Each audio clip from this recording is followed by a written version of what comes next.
Welcome to the SDG Media Zone. We are continuing our program right now with a few of our young leaders and champions. I'll leave it to Christina to kick off the panel. Thank you.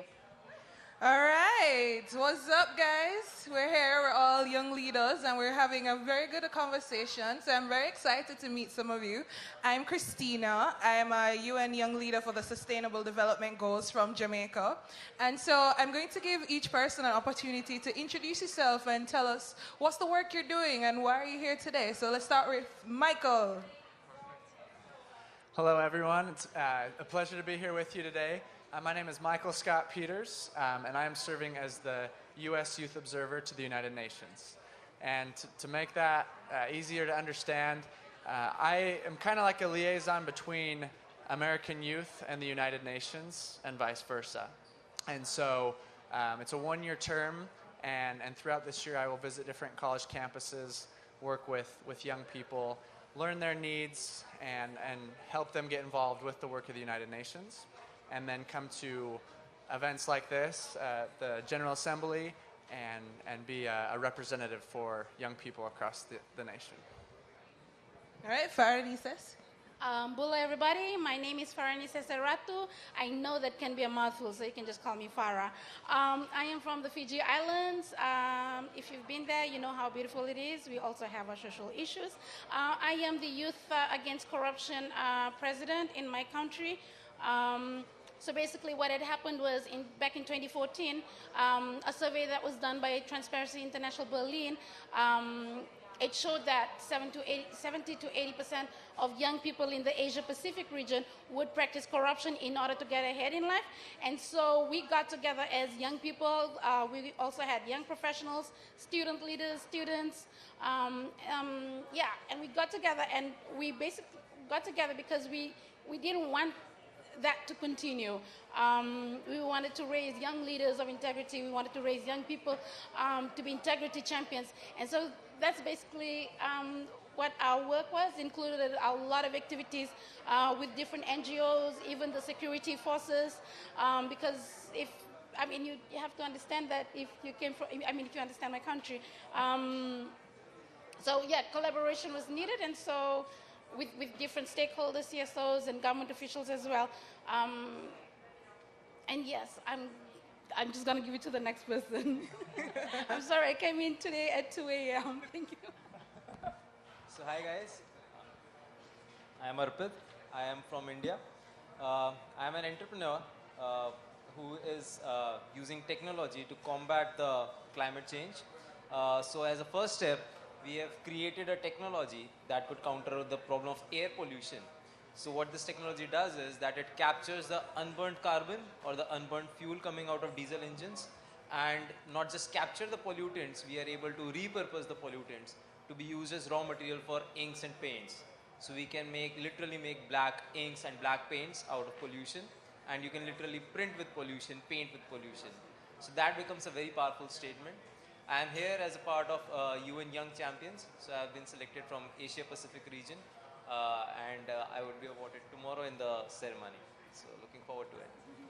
All right, guys, I love the work you're each doing, but as we go through this week, we're also aiming to inspire and motivate young people to see the Sustainable Development Goals as achievable and as something that they can work towards achieving. So I want to find out what motivates you guys, because, there's a lot of issues across the world, and there are a lot of young people who actually are not involved and engaged in solving these things. So what motivates you personally to take up the mantle and to try to do something to solve these issues?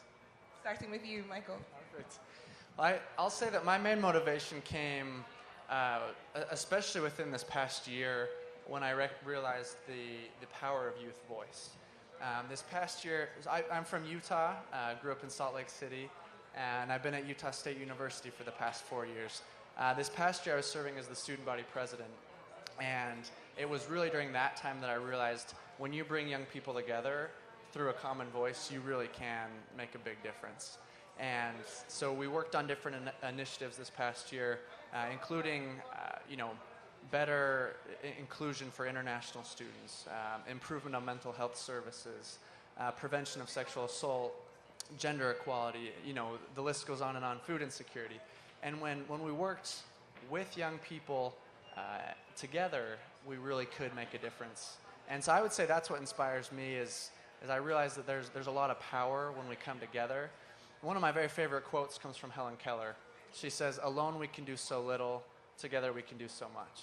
And that's what I think we should all come together and do is work together on the issues we're most passionate about.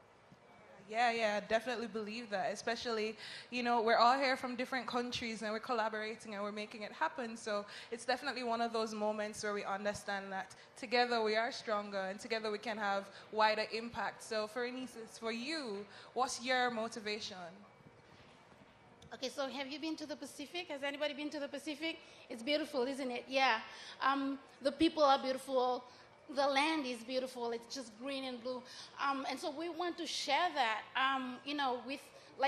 with our children, with our grandchildren. Good governance run across all the SDGs. When you talk about climate change, you're talking about climate justice. When you're talking about life under the sea, you're talking about laws and policies.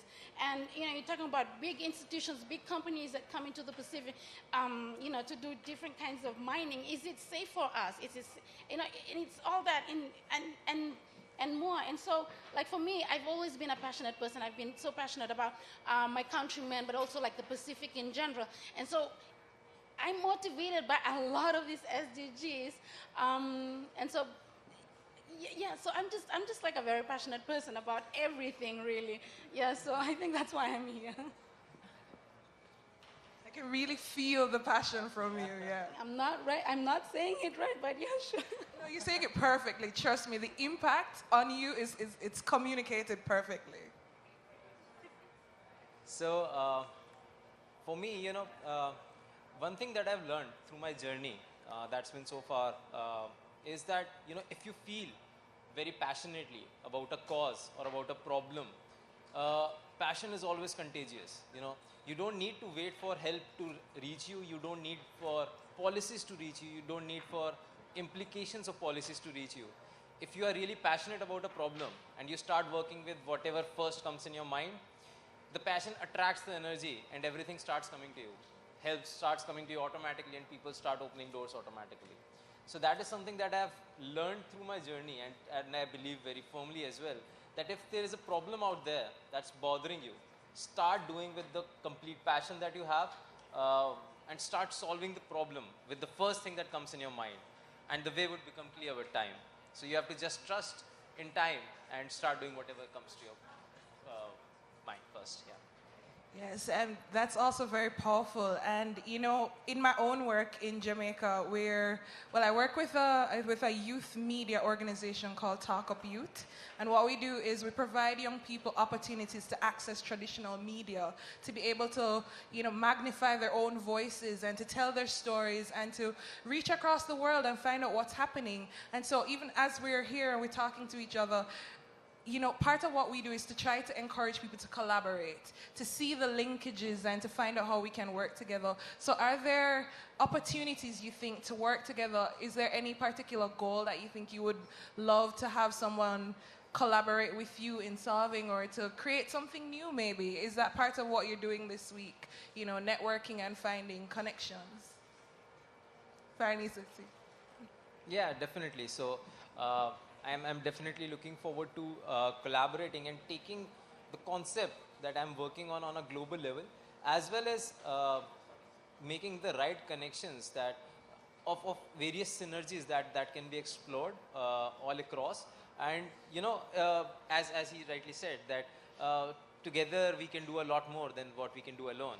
So any sort of collaboration that brings in synergies and then brings the powers of people across the globe together, amplifies it to a much bigger level. So yes, definitely this is a huge platform for us to represent our communities and to take that power of collected communities back to where we come from and distribute the power again. All right, so just before I let you guys go, I want to know, what's your call to action? We want to talk to young people out there, find out, what do they think we should be doing? That's part of what we're doing here, but also, what's your call to action to them? What should they be doing? How should they be engaging with the goals? Starting with you, Mike. Okay. Well, one thing that I was very inspired by yesterday was the launch of the UN Youth Strategy, Youth 2030, and I think that this provides a perfect platform for youth all around the world, but specifically, here in the United States as well, to get involved, to have a framework of what specifically we can be doing, the 5 priorities, and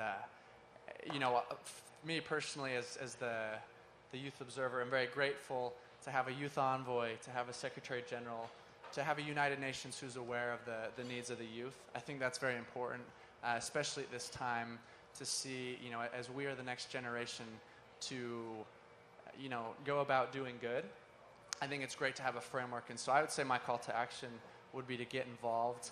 This is the 70th year of the Declaration of Human Rights, and I think now is the perfect time to become aware of what our human rights are, to share this document, to share our experiences with others, so that everybody can be involved with the work of the United Nations. What's your call to action? What do you want young people out there to take away from this week? Include us, include the Pacific Islands. I think we went to an earlier session today, and all I saw was South American region and all of the regions, but I didn't see the Pacific region. So for me, include us. Thank you. So my call of action would be somewhat what I already said, that don't wait for opportunities to come to you. Create opportunities, and help would come your way. So yeah, if you feel really passionately about something, just start doing, and things would fall in place. Yeah, and I think my call to action is just to remind young people that your voice matters. You have an opportunity a lot of the times to raise your voice and to tell people what's happening around you, and to really call attention the way how Farnesis is calling attention to the Pacific. I really love it, because I'm also from a small region, the Caribbean, and we don't always get the attention we need, but through the different organizations, we are telling the world that there's a lot happening in our region. We're creative, we're passionate, we're innovative, and we can have an impact on the world. So it's definitely to remember that you are powerful, young people. You can do what you think is important, and you can have impact on global agendas. So definitely step out in your power and in your presence and make that sort of impact on the world, because we are ready to work with you. I know we're all ready to work together and all ready to say to the young people, whatever you're doing, it's important, and keep going, because we don't always get the support that we need, and we don't always get that sort of recognition, but it's having impact. Even if it's only reaching one person, that's one life that's being changed. And I'm very, very excited to meet you guys and to go through this week and learn more about the work you're doing, and very thankful to be here. It's a big opportunity. So yeah, that's really good. Yeah.